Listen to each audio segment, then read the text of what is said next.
Assalamualaikum warahmatullahi wabarakatuh. My name is Muhammadiyah. I'm from IMAPS 2017. I would like to present about my material, the global marketing communication decisions. 1. For the first is global advertising. Advertising is any sponsored, paid message that is communicated in a personal way. The challenge of effectively communicating across borders is one reason that global companies and their advertising agencies are embracing an IMC concept. There are differences between the advertising and global advertising. For the first is advertising. Advertising is sponsored or paid message that is communicated in a non-personal way. And then the global advertising is message whose art, copy, headlines, photographs, and taglines and other elements have been developed expressly for their worldwide suitability.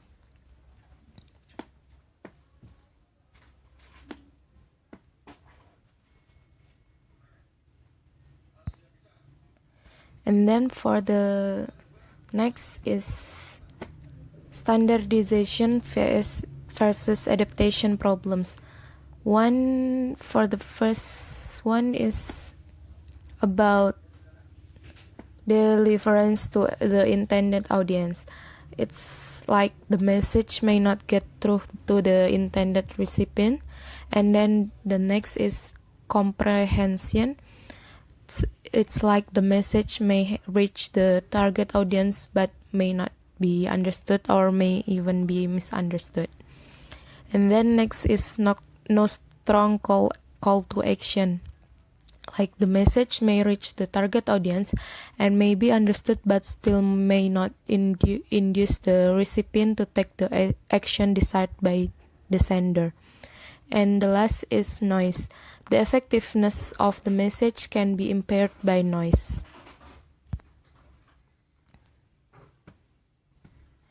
For the next is about advertising agencies. Talking about organizations and brands, it's about understanding the term organization, like umbrella corporations or holding companies. Companies have one or more core advertising agencies, and each organization has unit specializing. And then the individual agencies are considered brands. Full service brands create advertising and provide service such as market research, media buying, and direct marketing.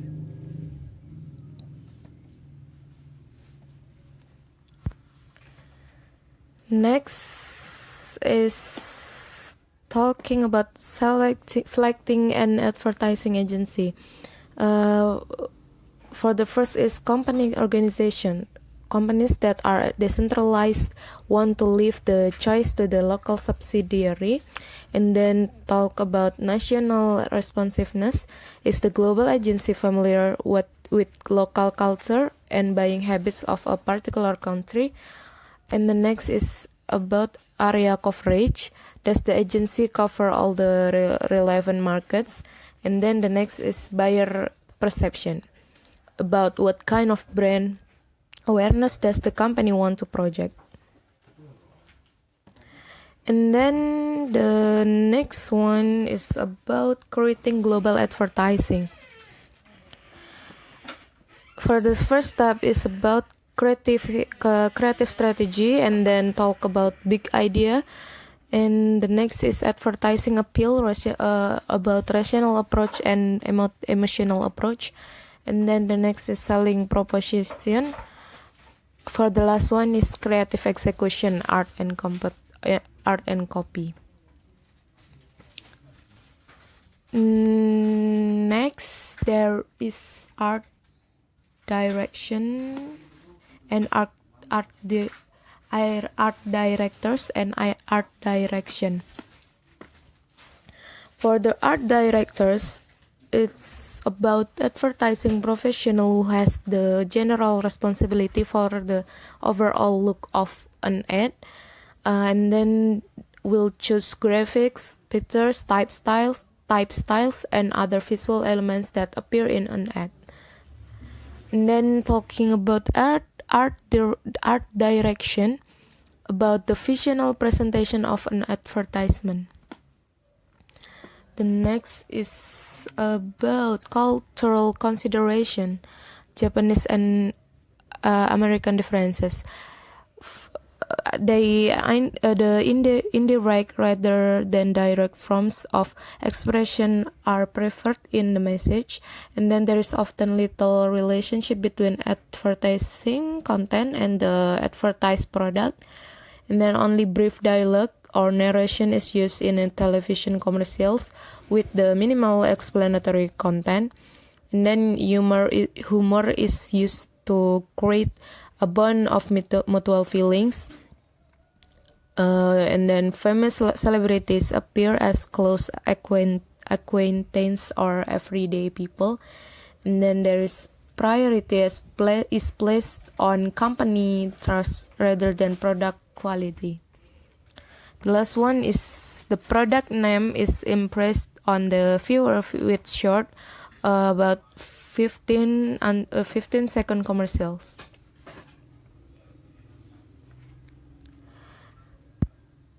Next is talking about global media decisions. For the first, we have to prepare new copy for foreign markets in host country's language, and then leave some or all copy elements in home country language. And then the last one is translate the original copy into target language.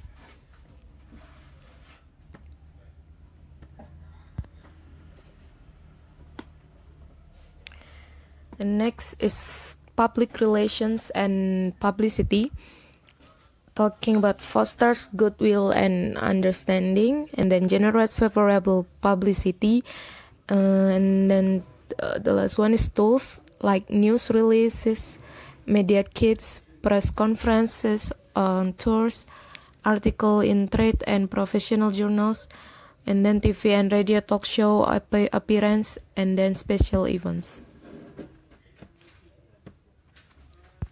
The next is the growing role of public relations in global marketing. Public relations expenditures are growing at an average of 20% per year, and then in India they are reported to be growing by 200% annually. And then the last is the reasons for the growth.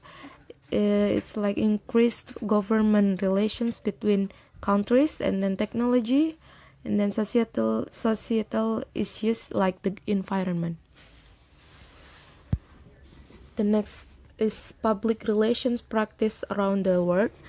There is public relation practice can be affected by 1. Cultural traditions, 2. Social and political context, and then the last is economic environments. The second one from the public relation practice around the world is public relation professional must understand these differences and tailor the message appropriately. There is sales promotion. Sales promotion refers to any paid consumer or trade communication program or limited duration that adds tangible value to a product or brand. First one is price versus non-price promotions, and then second one is consumer versus trade promotions, and then third is provide a tangible incentive to buyers, and then next is reduce the perceived risk associated with purchasing a product, and then next provide accountability for communications activity, and then the last one is provide method of collecting additional data for database. Next, there is sales promotion, global or local. In countries with low levels of economic development, low incomes limit the range of promotional tools available. And then next is market maturity can also be different from country to country. Local perceptions of a particular promotional tool or program can vary. And then next, local regulations may rule out use of a particular promotion in certain countries. And then the last is trade structure in the retailing industry can affect the use of sales promotion. The next, there is sampling and couponing. Further sampling provides consumer with opportunity to try product at no cost, and then may be distributed in stores, in the mail, through print media, at events, or door to door. And then for couponing, printed certificates entitle the bearer to a price reduction or some other special consideration for purchasing a particular product, and maybe accounts for 70% of consumer promotion spending in the US. The last thing about sampling and couponing is sales promotion issues.